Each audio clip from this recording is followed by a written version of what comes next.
I'll be telling you about the 7 common Amazon mistakes that both beginner and experienced sellers make, and full disclosure, I've also made a ton of them. Let's go.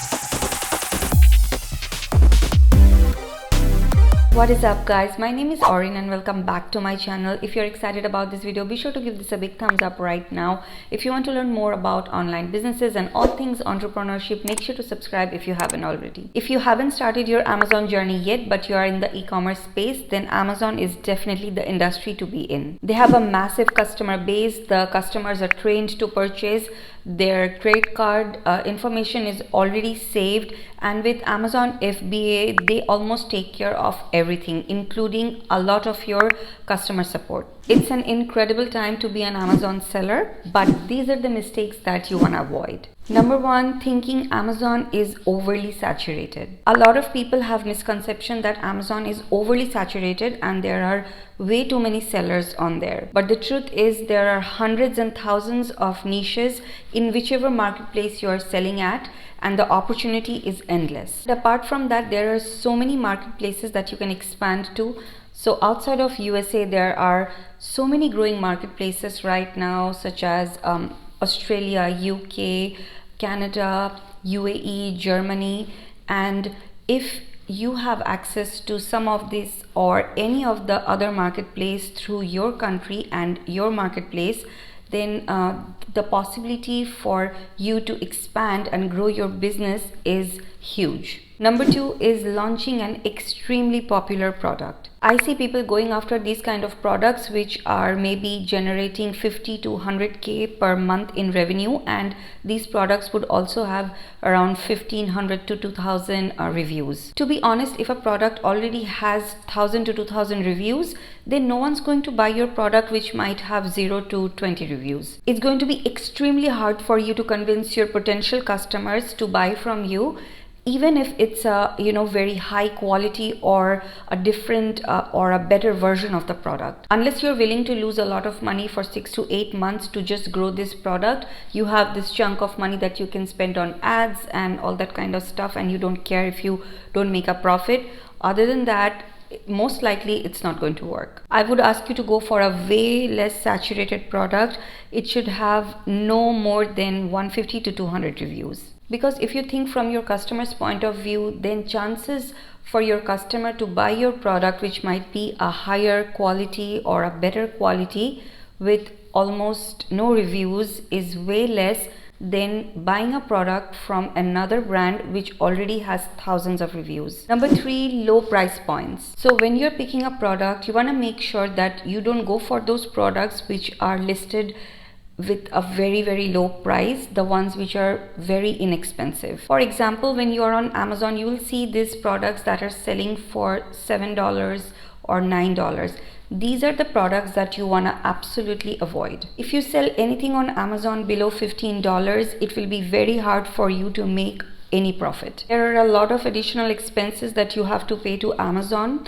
And so if you're going to list your product with a very low price, then that will simply eat into your profits. I suggest you sell something that you can price at $20 to $30 when you're launching, and then you increase this price as your listing gets more established. When you're doing your product research, make sure to make a list of all top selling products and their price range. For example, you might find a listing that is selling a product for $15, and then another listing which is selling the same kind of product for $20, and then another listing selling for maybe $35 or $40.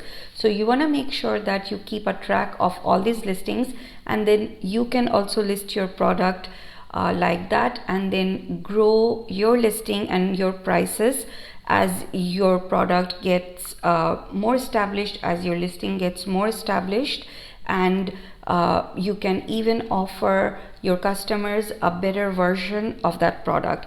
So when you select a product, make sure that there is room to grow. Number 4, trying to learn everything at once. So when you're just starting out, you of course want to learn and understand everything about the business, but trying to learn everything at once can be super overwhelming. In my experience, this can actually be very demotivating, and it can even hold you back from moving ahead with your business. In fact, I know a lot of people, and I have even done this myself, that I would go and list a bunch of things that I need to sort out or I need to learn, and then there'll be so many things on the list that it gets very overwhelming, and then I would just end up not doing any of it. I see new sellers coming in and trying to master their PPC and their launch strategies, but they have not even selected their product yet. You got to learn everything step by step and not try to take on everything all at once. Also, with business models like Amazon, there is a learning curve. You really cannot learn everything in advance. You'll have to see the issues that come up and you'll have to deal with them and tackle them as they come. But it doesn't mean that you slow down or you don't learn anything at all. It simply means that you prepare yourself and learn enough to launch your business, and then you learn the rest of it along the way as it unfolds. It's best you have a plan and you build it in a sequential way. So first you have your product selection, and then you have your sourcing, and then your marketing and inserts and packaging and all those kind of things, and then finally you have your launch and PPC. Number 5, not hiring an inspection company. So hiring a third-party inspection company is super important. A third-party inspection company is a company who will inspect your products on behalf of you, for you, when your products are ready to be shipped. You need to make sure your products are what they're supposed to be. Your products are what you have confirmed in your samples, and that is exactly what the third-party inspection company will be doing on behalf of you. You need to make sure that they are high quality. It's the quality that you have approved. They don't have any scratches, they're not damaged, and they are in good condition. When you work with a new supplier, you really have not established a business relationship yet, and you have not established, the trust yet. So in the early stages of your business, at least, this is very, very important. It's going to be worth your time and money. It's going to save you from a lot of hassle. It's going to save you from a lot of bad reviews that come in, and it will just protect you from a bad reputation for your brand. It's very common that it happens in China when you select a manufacturer from China, that they will show you and confirm you with a very high quality product, and then later in your bulk inventory they will switch it with poor quality products. Maybe not all, they'll mix couple of them. So until you have established a trust with them, this is very important that you get your products checked, because this happens a lot in China, and they are just trying to make some quick bucks by giving you some very low quality products in your big inventory. These suppliers know that you are in a different part of the world and it will not be possible for you to come and physically check all these products. So in this case, a third-party inspection company coming in and doing this for you will really, really help you and save you from a lot of bad reviews and problems. So the inspection company goes and checks all your products. Sometimes they do a drop test. I suggest you do a drop test. Basically, they drop your product from a certain height to see if your product can survive, because or it doesn't break, because your products will be shipped and moved around from China and will go through different countries to reach your destination. And so this is important that you get this checked and done. After the inspection is done, they will send you a full report, and then you can decide yourself if everything looks okay or not. I have a full video on third-party inspection. I'll leave a link in the description box below. You can check that out. Number 6, trying to build several businesses at the same time. This is a common one, and I see so many people doing this. They are trying to do retail arbitrage, wholesale. They're trying to do private label, Amazon merch. They're trying to do all of these businesses at the same time. It's like the shiny object syndrome. You are exposed to all of these opportunities, and now you want to do all of them at the same time. That I want to do this one, this one, this one. And you also think that it'll be okay, you'll be able to manage all of it at the same time. If you're not going to focus on one and put all your attention and grow that one business, there's going to be way too much distraction, and honestly you will end up not seeing success in any of them. Choose one at a time and learn from it and try to grow it, because if you are going to try to learn 5 business models at the same time, then there is no way that it's gonna work. There's a 80-20 rule, and that's the Pareto principle. So what it is basically that 80% of your outcome comes out from 20% of your efforts, and I really believe in it to make one thing priority at a time. And number 7 is not investing in a mentorship. Years back when I started out, I was learning a lot from YouTube for sure, but then soon I realized that this is not going to be enough, because there is a lot of information in YouTube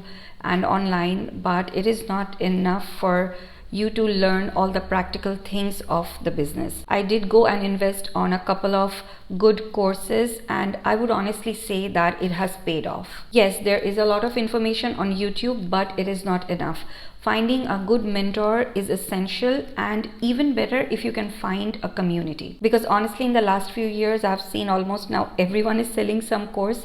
So make sure to do your research and find out that if this is the right one for you, and then go ahead and invest in it. You do your research and you find a course which is legit. A mentor or a mentorship program will guide you every step of the way, and if you find a community, then that will be your support.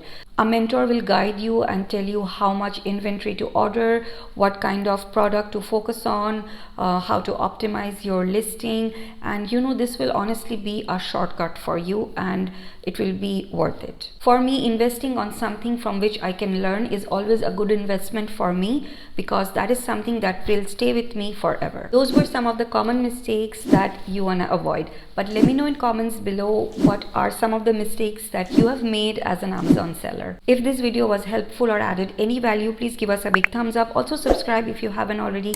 Let me know in comments below if you have any questions. I'll try my best to answer most of them, and I'll see you in the next one.